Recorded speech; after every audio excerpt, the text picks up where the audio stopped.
A single innovation turned the entire financial world upside down overnight. Michael Milken, a name synonymous with high-yield bonds, fundamentally transformed capital markets in the 1980s. His genius lay in realizing the untapped potential of debt instruments, once dismissed as garbage or junk by traditional Wall Street firms. These so-called junk bonds allowed nascent companies and underperforming corporations to raise billions of dollars for growth acquisitions and takeovers, a stark contrast to the old system favoring only large established entities. Drexel Burnham Lambert, under Milken's leadership, dominated this new market, controlling an estimated 70% of all high-yield bond offerings at its peak. This groundbreaking approach provided capital to over 1,000 companies that previously struggled to secure financing, fueling an economic boom and creating hundreds of thousands of jobs across various sectors. The total volume of high-yield debt soared from approximately $10 billion in 1977 to nearly $200 billion by 1986, a 20-fold increase in just 9 years. Milken himself commanded unprecedented compensation, earning hundreds of millions of dollars annually, reflecting his unparalleled influence and deal-making prowess, orchestrating transactions that sometimes exceeded $1 billion each. His division at Drexel was a powerhouse, employing hundreds of skilled professionals, executing thousands of deals over more than a decade. This surge of power, however, drew intense scrutiny from regulators and established financial players. Allegations of insider trading, market manipulation, and racketeering began to surface, leading to a sweeping federal investigation. By 1980, Milken faced a 98-count indictment, including charges of securities fraud. He eventually pleaded guilty to 6 felony counts related to securities violations in 1990. The settlement included fines and restitution totaling $600 million, a then record amount for an individual. He was sentenced to 10 years in federal prison, serving 22 months before his early release in 1993. The fallout was immense, leading to the collapse of Drexel Burnham Lambert, a major Wall Street investment bank that once employed thousands of people. Despite his controversial legacy, Milken's innovations profoundly reshaped corporate finance, opening avenues for leveraged buyouts, hostile takeovers, and capital access for countless businesses, proving that even perceived low-grade debt could unlock enormous value. His journey from an undisputed financial titan to a convicted felon remains a complex narrative, demonstrating the thin line between aggressive innovation and illegal market practices, leaving an indelible mark on how global capital markets operate even. Today, more than 3 decades later, the market for high-yield bonds now exceeds trillions of dollars annually, a direct testament to the revolution he ignited. $600 million vanished, a freedom abruptly halted. Michael Milken, a figure who utterly reshaped Wall Street, defined the 1980 decade with audacious financial strategies. His unique insight into high-yield bonds, once widely dismissed as mere junk by conservative institutions, unlocked monumental capital for ambitious ventures.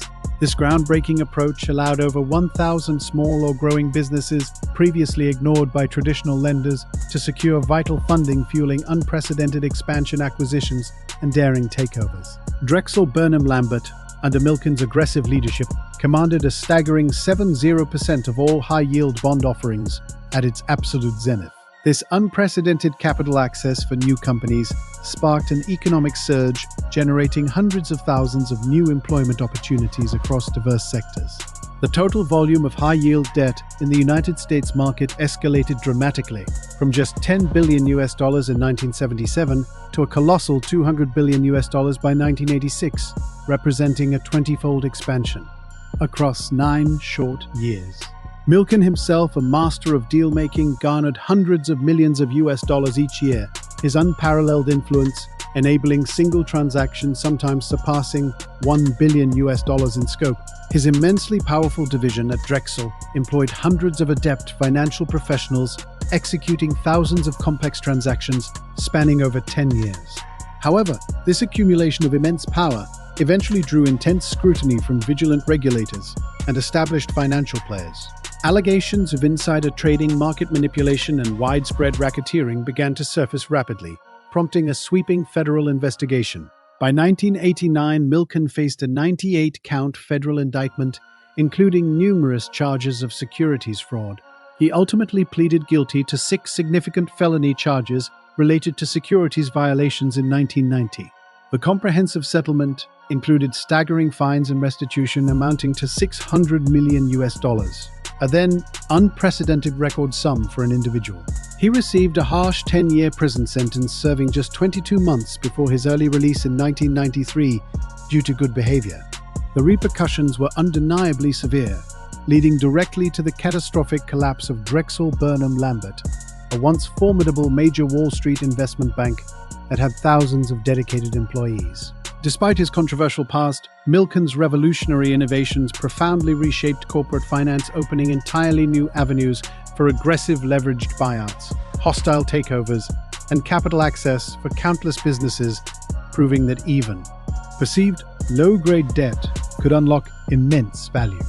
The global market for high-yield bonds, now exceeding trillions of US dollars yearly, stands as a direct, undeniable testament to the financial revolution he ignited, demonstrating the thin boundary between aggressive innovation and illegal market practices. More than 3 10-year periods later, leaving an indelible mark on how global capital markets operate today. An unprecedented financial collapse reverberated across Wall Street, impacting thousands of lives. Michael Milken, the notorious architect of high-yield bonds, faced his ultimate reckoning with a 98-count federal indictment detailing securities fraud, market manipulation, and racketeering. He eventually pleaded guilty to 6 significant felony charges in 1990, admitting his part in illegal activities that once seemed unimaginable. The settlement demanded a staggering $600 million in fines and restitution, an unprecedented record sum for an individual. Milken received a harsh 10-year prison sentence, though he served just 22 months before his early release in 1993 due to demonstrated good behavior. The consequences for his firm, Drexel Burnham Lambert, were undeniably catastrophic, leading directly to the investment bank's collapse, leaving thousands jobless, a void in finance. This once formidable institution commanded 70% of all high-yield bond offerings at its absolute zenith, funneling billions of US dollars into ambitious ventures starved of capital. Milken's personal wealth accumulated through these aggressive dealings had reached hundreds of millions of US dollars each year, allowing him unparalleled deal influence, sometimes over $1 billion US. His immensely powerful division at Drexel employed hundreds of adept financial professionals, executing thousands of complex transactions spanning over 10 years. After his release in 1993, Milken embarked on a new chapter, transitioning to philanthropist and medical research advocate. Diagnosed with advanced prostate cancer, the same year he devoted vast resources and intellect to funding research for a cure, creating the Prostate Cancer Foundation. This new mission saw him channel millions of US dollars into groundbreaking studies and public awareness, a stark contrast to past financial pursuits. He collaborated with scientists and institutions, leveraging his vast network for different impact. Despite his controversial past, his revolutionary financial innovations profoundly reshaped corporate finance, opening entirely new avenues for aggressive leveraged buyouts, hostile takeovers, and capital access for countless businesses, proving low-grade debt could unlock immense value. The global market for high-yield bonds, now exceeding trillions of US dollars yearly, stands as a direct, undeniable testament to the financial revolution he ignited, demonstrating the thin boundary between innovation and illegal practices. 3 10-year periods later, his legacy remains complex, a blend of innovation and stark reminder of regulatory failures and ethical boundaries in high finance. He funded over 1,000 small or growing businesses, securing capital for unprecedented expansion, creating hundreds of thousands of new jobs across diverse sectors. The total volume of high-yield debt in the United States market escalated dramatically, from just $10 billion US in 1977 to a colossal $200 billion US by 1986, representing a 20-fold expansion. Across 9 short years, forever altering how companies secure funding and grow globally. Trillions of dollars vanished overnight, leaving millions shattered. The subprime mortgage crisis was a financial earthquake beginning around 2004, peaking disastrously in 2008. Greedy lenders and mortgage brokers offered incredibly risky loans to borrowers with poor credit histories, a practice infamous as subprime lending. These attractive initial offers often hid insidious adjustable rate mortgages known as ARMs, where low starter payments dramatically increased after just 2 or 3 years.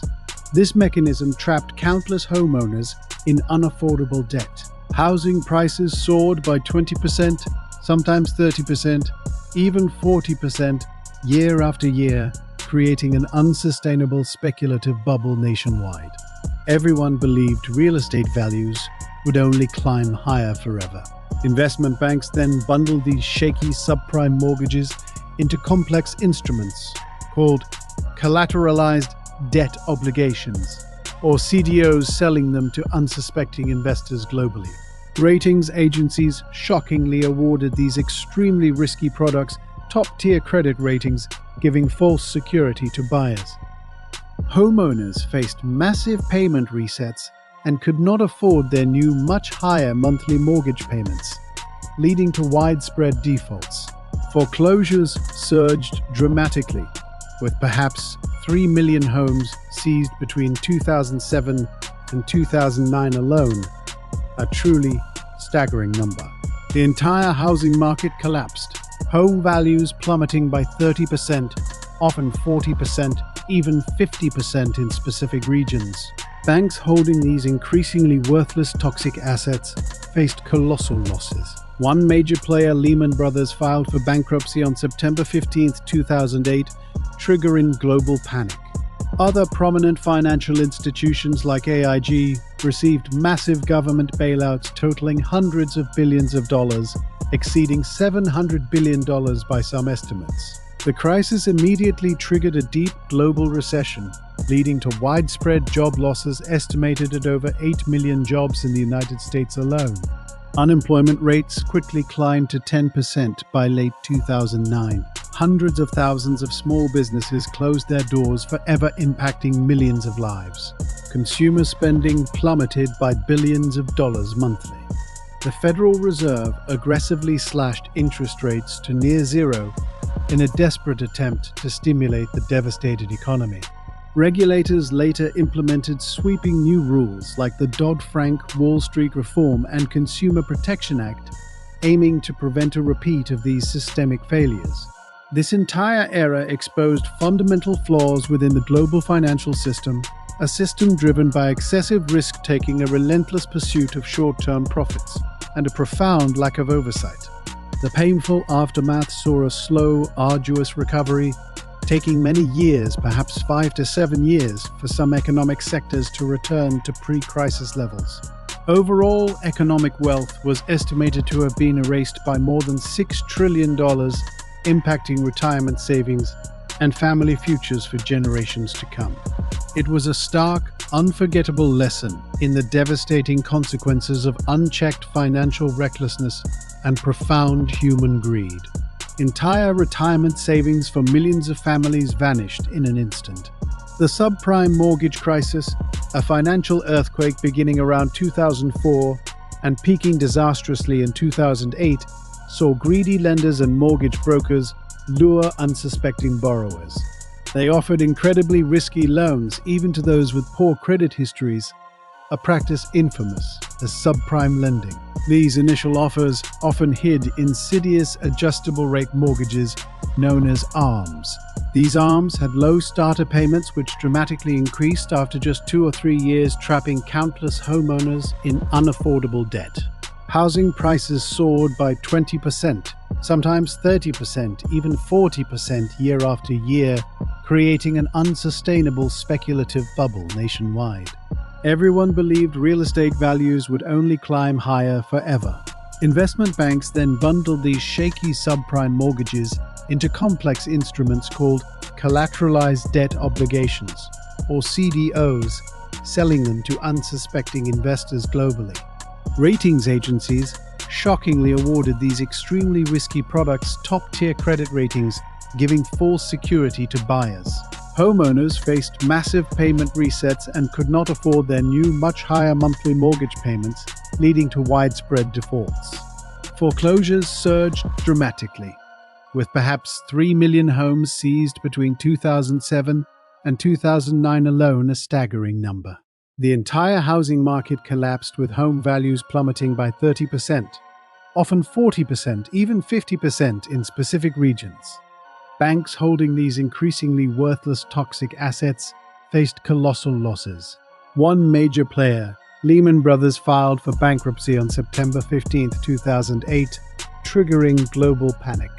Other prominent financial institutions like AIG received massive government bailouts totaling hundreds of billions of dollars, exceeding $700 billion by some estimates. The crisis immediately triggered a deep global recession, leading to widespread job losses, estimated at over 8 million jobs in the United States alone. Unemployment rates quickly climbed to 10% by late 2009. Hundreds of thousands of small businesses closed their doors forever, impacting millions of lives and destroying countless futures. Consumer spending plummeted by billions of dollars monthly, devastating local economies. The Federal Reserve aggressively slashed interest rates to near zero in a desperate attempt to stimulate the devastated economy and prevent complete collapse. Regulators later implemented sweeping new rules like the Dodd-Frank Wall Street Reform and Consumer Protection Act, aiming to prevent a repeat of these systemic failures. This entire era exposed fundamental flaws within the global financial system, a system driven by excessive risk-taking, a relentless pursuit of short-term profits, and a profound lack of oversight. The painful aftermath saw a slow, arduous recovery taking many years, perhaps 5 to 7 years, for some economic sectors to return to pre-crisis levels. It was a stark, unforgettable lesson in the devastating consequences of unchecked financial recklessness and profound human greed. A chilling silence fell over countless dinner tables. The subprime mortgage crisis aftermath reshaped global finance, forever casting a long shadow. Following 2008's devastation, massive government interventions were essential. The Troubled Asset Relief Program, or TARP, injected $700 billion into struggling banks and auto manufacturers, a controversial but crucial stabilization move. The Federal Reserve slashed interest rates to virtually 0%, where they stayed for 7 years, an unprecedented period of cheap money. They also initiated multiple rounds of quantitative easing, pumping trillions of dollars into the economy to prevent seizure. Lawmakers, recognizing systemic failures, enacted the Dodd-Frank Wall Street Reform and Consumer Protection Act in 2010. This act aimed to prevent future collapses by increasing oversight, establishing the Consumer Financial Protection Bureau, and requiring banks hold more capital. Still, human recovery cost was immense. Unemployment rates stayed above 8% for years, slowly receding. Many of 8 million US jobs never returned for some. Small businesses struggled with reduced consumer spending and tight credit for a decade. Housing prices in some regions took over 10 years to recover pre-crisis peak values, leaving millions underwater. Foreclosures plagued communities into 2012 and beyond. Homeowners faced years of financial uncertainty and despair. The crisis eroded public trust in financial institutions and government regulators, a confidence gap persisting many years. Wealth inequality worsened as those with fewer assets were hit hardest by job losses and plummeting home values. Long-term impact on retirement savings for millions meant delayed retirement or reduced quality of life. New, stricter mortgage lending rules made it harder for some to obtain home loans and necessary correction, but a barrier for first-time buyers. Global economies experienced slow growth. Dubbed the Great Recession, its ripples felt worldwide. Countries like Ireland and Greece faced debt crises exacerbated by US market turmoil. Total economic output lost globally was trillions of dollars, dwarfing national budgets. Lessons about excessive risk, predatory lending, and interconnectedness were supposedly learned, but skepticism remained. The push for short-term profits within large corporations persisted even with new safeguards. It became a stark reminder of how unchecked greed devastates ordinary citizens. Recovery was not just economic numbers, but rebuilding trust in a system that spectacularly failed. It was a slow, painful climb back from economic brink, taking many families over 5 or even 10 years to regain stability. Lingering effects continue to influence policy decisions and forecasts. This deep financial wound served as a perpetual warning against a lack of proper regulation and the intoxicating allure of easy money. The global financial system underwent profound changes, altering bank operations, mortgage issuance, and consumer protection, though debate over effectiveness continued. The reckoning was long, the recovery arduous, and the memory of 2008's financial collapse remains vivid for millions. Nearly 2 billion euros simply ceased to exist, a financial magic trick of unprecedented scale, shocking global markets and countless investors.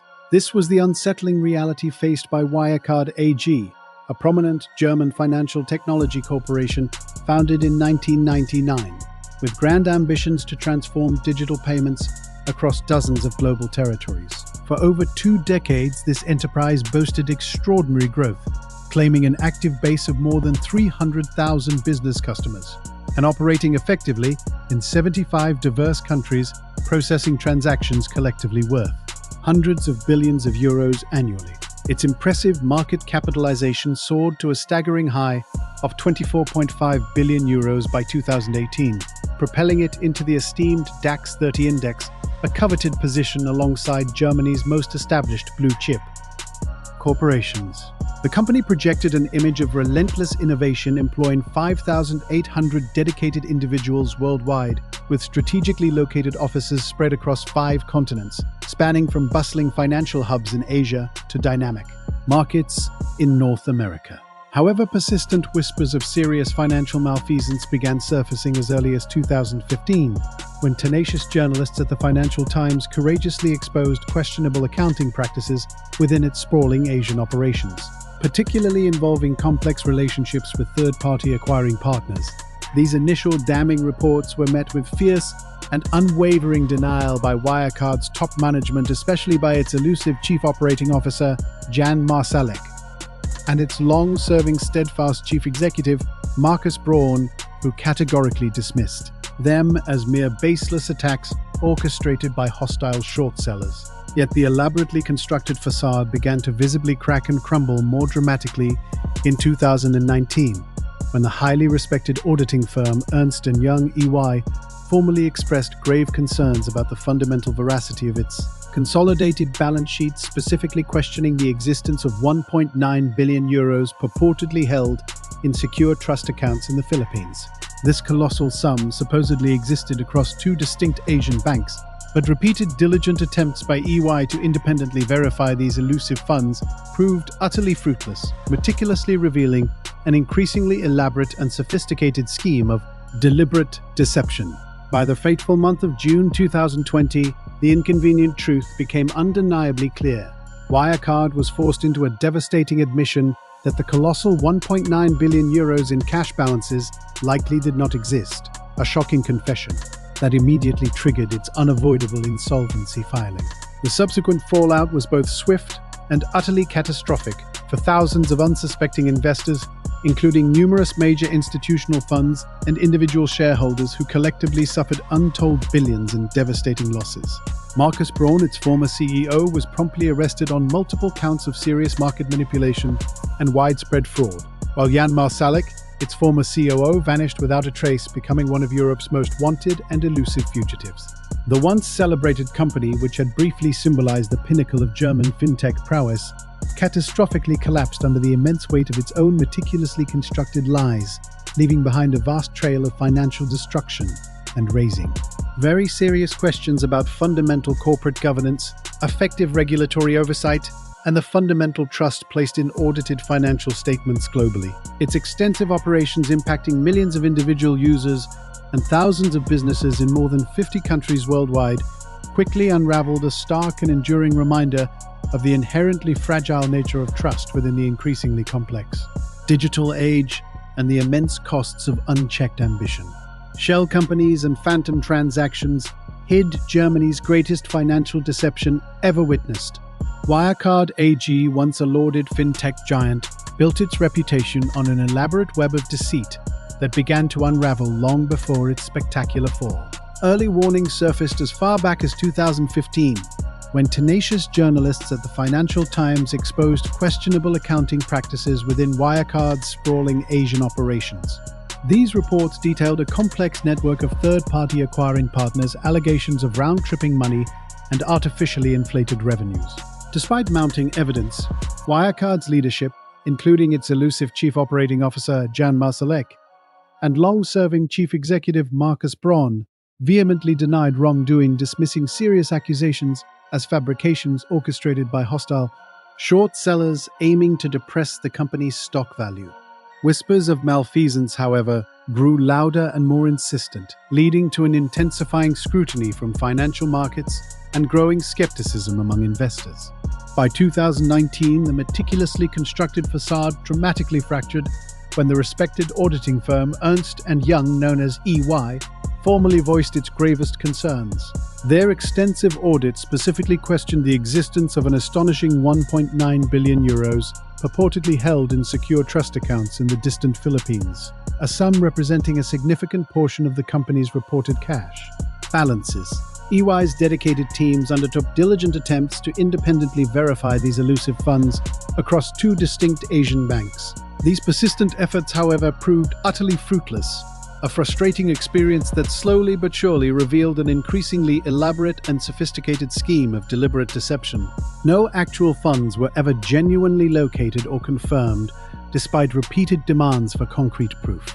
The company's executives were pressed to provide irrefutable evidence of these colossal sums, but consistently failed to deliver any credible documentation. This critical failure to substantiate the €1.9 billion marked a pivotal turning point in Wirecard's downward spiral. The auditor's unwavering skepticism eventually forced the issue into the open, leading to an undeniable confrontation with reality. This relentless investigative pressure, coupled with the undeniable absence of those monumental funds, forced Wirecard into its devastating confession. By the fateful month of June 2020, the inconvenient truth could no longer be concealed. Wirecard was compelled to admit that the colossal €1.9 billion in cash balances likely did not exist, confirming the fears of many skeptics. This shocking admission immediately triggered the company's unavoidable insolvency filing, sending shockwaves across global financial markets. The empire built on a lie finally collapsed under the immense weight of its own meticulously crafted falsehoods. A stunning €1.9 billion just simply vanished. Wirecard, a lauded German fintech company, had built an empire on an elaborate web of deceit for years. Shell companies and phantom transactions hid Germany's greatest financial deception ever witnessed for a long time. Early warnings surfaced as far back as 2015, when tenacious journalists at the Financial Times exposed questionable accounting practices within Wirecard's sprawling Asian operations. These detailed reports indicated a complex network of shady third-party acquiring partners, allegations of round-tripping money, and artificially inflated revenues. Despite mounting evidence, the leadership, including its elusive Chief Operating Officer Jan Marsalek and long-serving Chief Executive Marcus Braun, vehemently denied any wrongdoing. They dismissed serious accusations as mere fabrications orchestrated by hostile short sellers aiming to depress the company's stock value unfairly. Whispers of malfeasance, however, grew louder and more insistent, leading to an intensifying scrutiny from financial markets and growing skepticism among investors. By 2019, the meticulously constructed facade dramatically fractured when the respected auditing firm Ernst & Young, known as EY, formally voiced its gravest concerns about its books. Their extensive audit specifically questioned the existence of an astonishing €1.9 billion purportedly held in secure trust accounts in the distant Philippines, a sum representing a significant portion of the company's reported cash balances, a staggering number indeed. EY's dedicated teams undertook diligent attempts to independently verify these elusive funds across two distinct Asian banks. Their efforts proved utterly fruitless. This frustrating experience slowly but surely revealed an increasingly elaborate and sophisticated scheme of deliberate deception. No actual funds were ever genuinely located or confirmed, despite repeated demands for concrete proof from the firm. The company's executives were pressed to provide irrefutable evidence of these colossal sums, but consistently failed to deliver any credible documentation, a critical failure. This inability to substantiate the 1.9 billion euros marked a pivotal turning point in Wirecard's downward spiral of deception. The auditor's unwavering skepticism eventually forced the issue into the open, leading to an undeniable confrontation with reality. This relentless investigative pressure, coupled with the undeniable absence of those monumental funds, forced Wirecard into its devastating confession in the summer of 2020. By the fateful month of June 2020, the inconvenient truth could no longer be concealed. Wirecard was compelled to admit that the colossal 1.9 billion euros in cash balances likely did not exist, confirming the fears of many skeptics who had warned for years. This shocking admission immediately triggered the company's unavoidable insolvency filing, sending shockwaves across global financial markets, a dramatic end to a long-running fraud. The empire built on a lie finally collapsed under the immense weight of its own meticulously crafted falsehoods, leaving behind a trail of financial devastation. Nearly a single multi-billion-dollar fortune materialized from a national financial collapse. John Paulson saw the impending housing market implosion before most others could even grasp the concept, understanding the intricate web of subprime mortgages and the increasingly shaky foundation of the American economy. His firm Paulson & Company made a colossal bet against the housing market, a move that would later be known as the greatest trade ever. This trillion-dollar wager involved purchasing credit default swaps on mortgage-backed securities, which were essentially insurance policies against housing market failure. He identified the widespread issuance of loans to borrowers with poor credit histories, many of whom would inevitably default on their home payments once interest rates reset or market conditions worsened. Around 2005 and 2006, the housing market was in an unsustainable bubble, inflated by speculative buying and lax lending standards, leading to a peak valuation of over $25 trillion.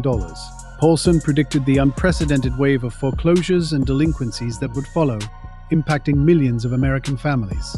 His analysis showed an imminent crash far more severe than what any expert publicly acknowledged, suggesting a 50% decline in home values in some regions. This bold, counterintuitive strategy positioned him to profit immensely when the housing bubble burst, with his fund initially committing several $100 million to these positions. The financial world watched in disbelief as his predictions unfolded from 2007 to 2008. Major investment banks and financial institutions faced catastrophic losses, accumulating into hundreds of billions of dollars, with some estimates reaching $300 billion in subprime-related write-downs alone. Lehman Brothers' collapse, a shocking event, represented a 90% loss of its market value over a few months. Paulson's fund gained over $15 billion in 2007 alone, transforming the small hedge fund into a financial giant. His personal wealth increased by billions, earning him the title of the man who shorted America, an apt description of his strategy. The aftermath saw a global financial crisis, with unemployment soaring into the millions, reaching 10% nationally, and governments enacting massive stimulus packages like the $700 billion TARP program to prevent a total economic meltdown. The legacy of John Paulson is one of remarkable foresight and aggressive financial maneuvering. He capitalized on systemic failures, demonstrating how one individual could challenge the entire financial establishment and win big. This audacious strategy generated immense profits for his investors, some reporting returns over 600%, even as the nation grappled with one of its worst economic downturns since the Great Depression, impacting 8 million jobs. His actions sparked debates about the ethics of profiting from societal misfortune, but his financial acumen remained undeniable. The story of his prescience in recognizing the coming storm and his courageous bet against it continues to be a pivotal narrative in modern financial history, detailing a period of profound financial upheaval and an extraordinary personal triumph over market consensus. Billions made while millions suffered a financial apocalypse. John Paulson, a financial visionary, recognized the flimsy structure of the American housing market, a massive bubble waiting to burst. He had spent years meticulously analyzing subprime mortgages, understanding how vast numbers of loans were given to borrowers who could barely afford them, a recipe for disaster. His firm, Paulson & Company, formulated what would become known as the greatest trade in history, a multi-billion-dollar bet against the entire system. This astonishing wager involved purchasing vast quantities of credit default swaps, essentially gigantic insurance policies, on mortgage-backed securities, which were bundles of these risky home loans. The scale of the market was immense, a peak valuation exceeding $25 trillion by 2006, an unsustainable valuation fueled by easy credit and rampant speculation. Paulson's analysis indicated an imminent 50% decline in home values in several key regions, a prediction scoffed at by most financial experts and market participants. He committed several $100 million of his fund's capital to these positions, a substantial risk given the prevailing market optimism. As 2007 transitioned into 2008, the cracks became undeniable. Homeowners began defaulting on their adjustable-rate mortgages in record numbers, creating an unprecedented wave of foreclosures across the nation. The complex mortgage-backed securities underpinning the entire housing finance system imploded in value. Major investment banks that had profited immensely from these instruments faced catastrophic losses. Estimates placed subprime-related write-downs alone at over $300 billion across the industry. Iconic institutions like Bear Stearns collapsed, and Lehman Brothers, a 200-year-old firm, saw 90% of its market value vanish in a terrifyingly short period of months, triggering global panic. While the world's financial edifice crumbled, John Paulson's funds soared to unimaginable heights. His personal wealth increased by billions of dollars, and his firm, Paulson & Company, recorded a jaw-dropping $15 billion in profits in 2007 alone. This transformed a relatively unknown hedge fund into a legendary financial powerhouse almost overnight. Investors who had entrusted their money to Paulson saw returns often exceeding 600%, a stunning achievement amidst economic devastation. The aftermath for America was brutal, with unemployment rates reaching 10% nationally, impacting more than 8 million jobs.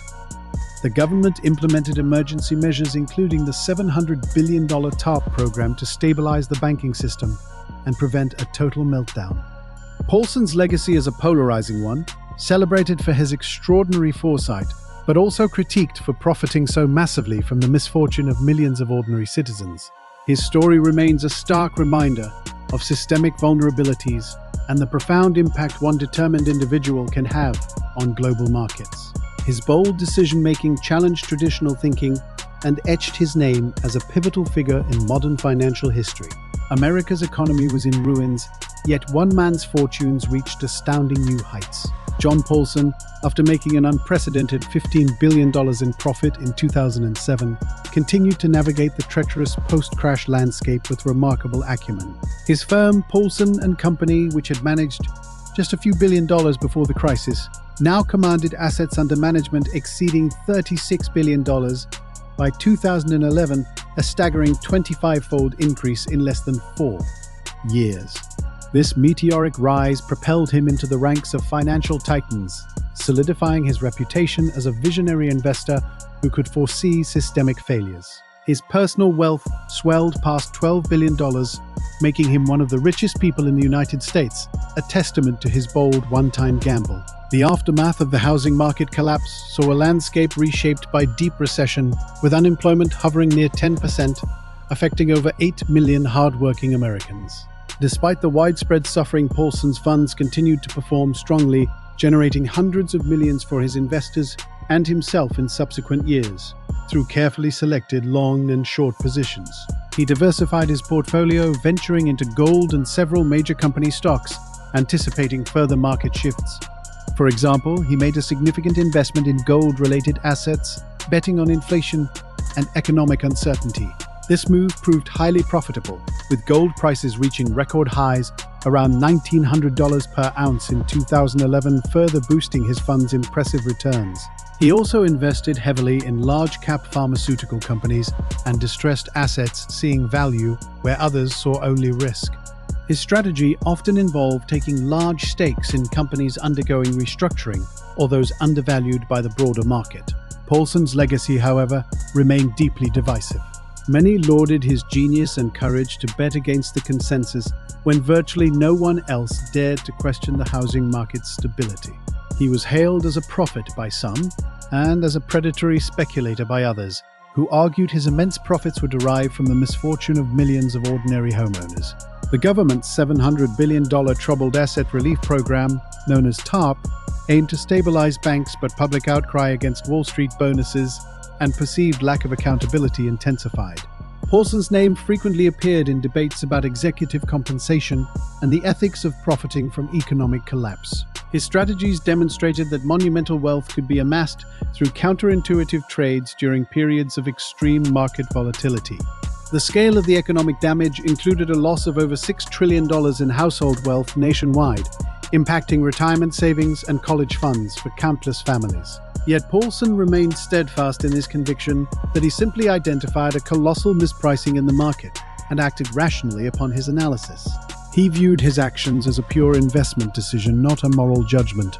The financial world underwent significant regulatory changes, partly in response to the crisis, aiming to prevent a repeat of such systemic failures. His story serves as a profound reminder of the intricate connections within global finance and the dramatic consequences when bubbles burst. The sheer volume of mortgage-backed securities that evaporated in value was estimated to be in the trillions of dollars, an astronomical figure. His unparalleled success during the 2007-2008 financial crisis cemented his place in financial history as an iconic figure whose actions had a profound and lasting impact on the global economy for years to come, shaping how future generations viewed risk and reward in the complex world of investments. A single $500 trillion was a lie. The Libor scandal was an astonishing financial deception that rocked the foundations of global markets, affecting an estimated $500 trillion worth of financial products worldwide. This sophisticated scheme involved a coordinated effort by many of the largest and most influential banks on the planet to manipulate benchmark interest rates for their own benefit. For several years, roughly spanning from 2005 to around 2012, these financial institutions, including prominent names like Barclays Royal Bank of Scotland, UBS, Deutsche Bank, Rabobank, JP Morgan, and Citigroup, actively engaged in rigging the London interbank offered rate. Libor was supposed to represent the average interest rate at which leading global banks could borrow from each other daily across 7 different maturities, from overnight to 1 year, and in 10 major currencies like the US dollar, the euro, and the Japanese yen. However, instead of honest submissions, individual traders within these banks would routinely contact their rate submitters, requesting specific rates, often slightly lower or higher, to benefit their colossal trading positions or to make their bank appear more financially sound during the global financial crisis. These subtle but frequent manipulations had a cascading effect on a vast array of financial instruments. Millions of home mortgages, student loans, corporate bonds, credit card rates, and complex derivatives were all priced and adjusted based on this manipulated benchmark. This meant that countless individuals and businesses unknowingly paid more or received less interest than they should have, effectively siphoning billions of dollars into the coffers of these powerful institutions. The widespread nature of this deceit triggered unprecedented global investigations. Regulatory bodies, such as the US Department of Justice, the UK Financial Conduct Authority, and the European Commission, launched extensive probes uncovering shocking details of collusion and fraud. The reckoning was severe, resulting in colossal fines for the implicated banks. Barclays faced penalties totaling $3.5 billion, while UBS was hit with $1.5 billion, and the Royal Bank of Scotland received fines amounting to $1.3 billion. Many other banks paid substantial sums, reaching into hundreds of millions of dollars each. Several senior executives and dozens of individual traders were prosecuted, with some receiving prison sentences, a rare outcome in white-collar crime. The scandal led to a profound reassessment of financial regulation and the integrity of benchmark setting. Libor is now in the process of being completely phased out and replaced by more robust, transaction-based alternative reference rates. New benchmarks like the Sterling Overnight Index Average, known as SONIA in the United Kingdom, and the Secured Overnight Financing Rate, known as OFR in the United States, have emerged to restore confidence and prevent similar manipulations. The legacy of the Libor scandal is one of shattered trust and a stark reminder of the immense power held by financial institutions. It underscores the critical need for constant vigilance, transparency, and stringent regulatory oversight to protect the fairness and stability of the global financial system from such insidious acts of corporate greed. This systemic manipulation, involving numerous players across multiple continents, highlighted deep ethical failings within the banking industry, forever altering perceptions of market integrity. Billions were stolen by typing numbers into a chat box, The London interbank offered rate, known as Libor, was a supposed measure of trust and borrowing costs among the world's biggest banks.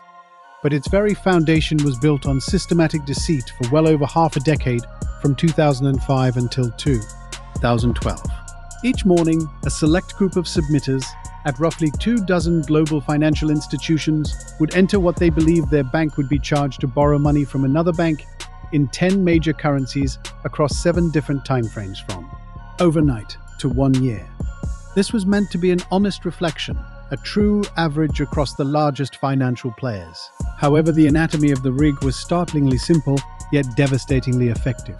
Traders operating immense books, often managing portfolios worth hundreds of billions of dollars themselves, regularly contacted these submitters. They did not simply suggest a rate, they explicitly requested specific adjustments. A trader with a substantial position in, say, a 3-month dollar interest rate swap might email or call their submitter saying, "Can you please lower our 3-month dollar submission by 1 or 2 basis points today? It would really help my book." Conversely, if a bank needed to appear financially robust, especially during the 2008 global financial crisis, they might instruct their submitters to report slightly lower borrowing costs, giving a false impression of their health. This subtle manipulation across multiple currencies and maturities daily meant that billions of financial contracts tied to Libor were mispriced.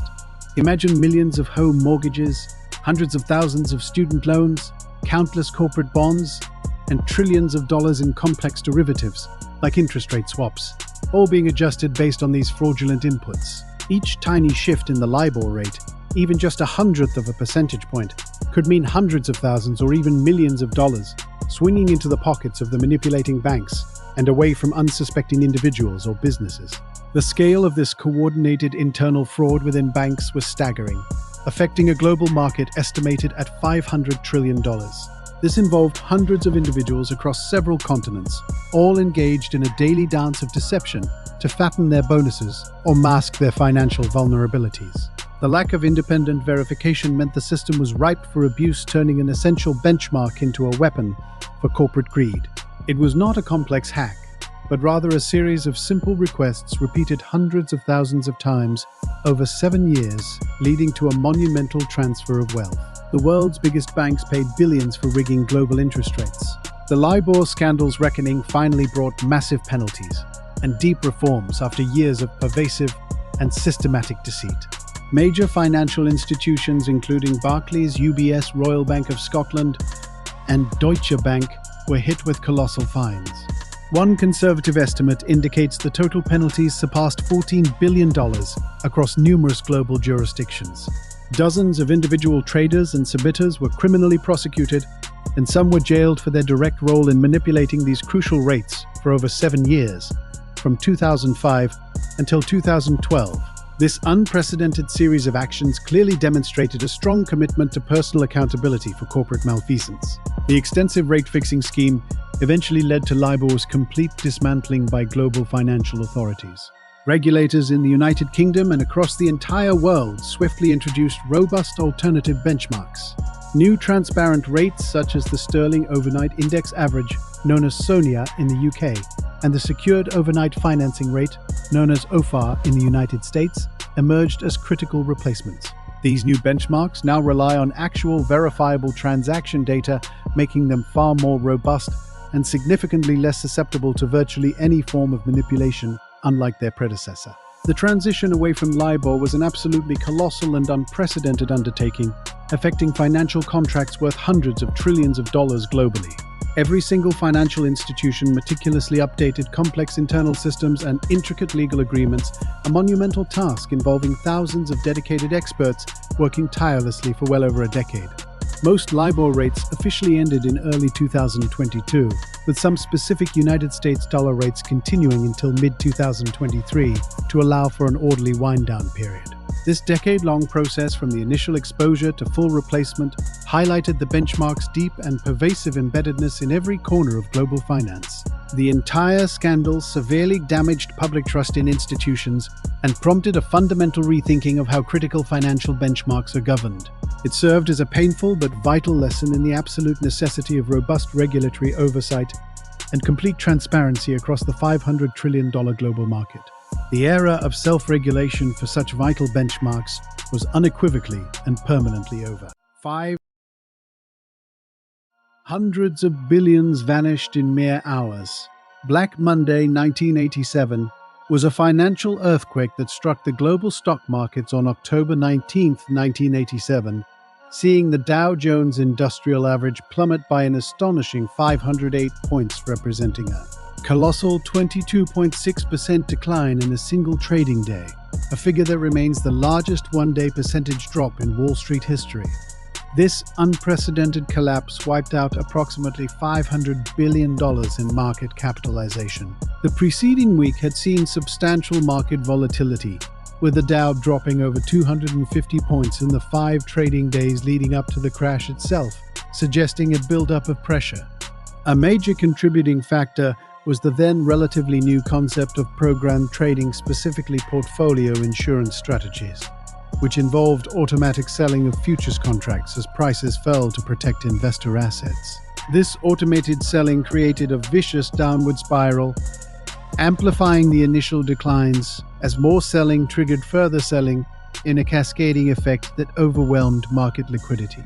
Specialist firms struggled to match buy orders, with the overwhelming number of sell orders creating a massive imbalance. The market opened that Monday with selling pressure already intense, following a 250-point drop in the previous week alone. Trading volume soared to over 604 million shares on the New York Stock Exchange, which was nearly double the previous record set just a week earlier on Friday, October 16th. International markets felt the shockwave profoundly.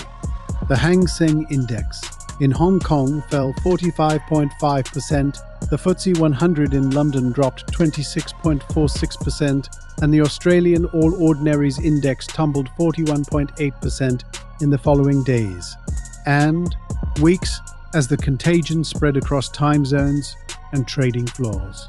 The swiftness of the crash was breathtaking, leaving market participants bewildered and regulators scrambling to understand the mechanics of the event.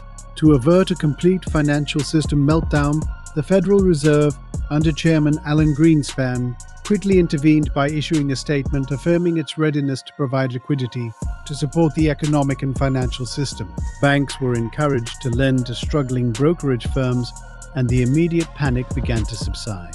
In the aftermath, one of the most significant changes was the implementation of circuit breakers, which are automated trading halts designed to temporarily stop market activity during extreme price declines, thereby allowing market participants a moment to reassess and prevent panic selling from spiraling out of control.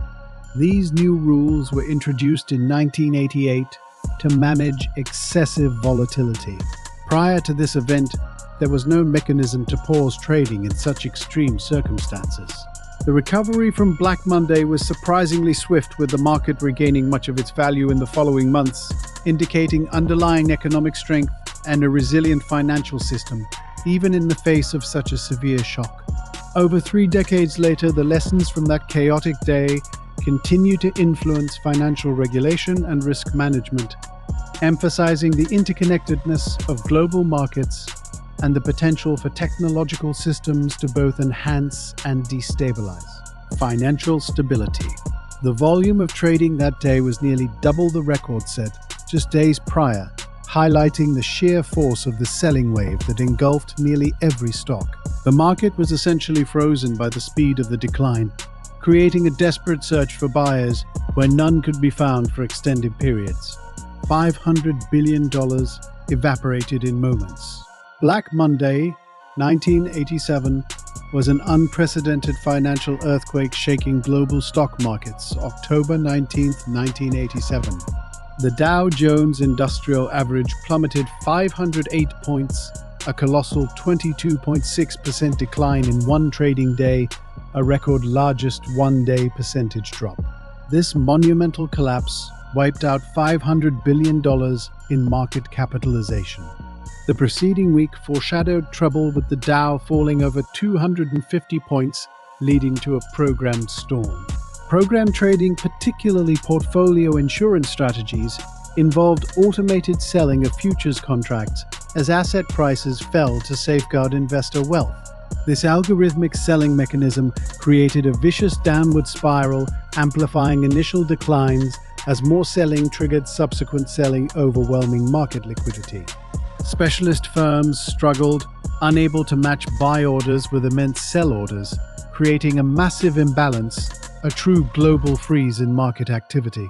On that Monday, trading volume on the New York Stock Exchange surged to over 604 million shares, nearly doubling the previous record October 16th.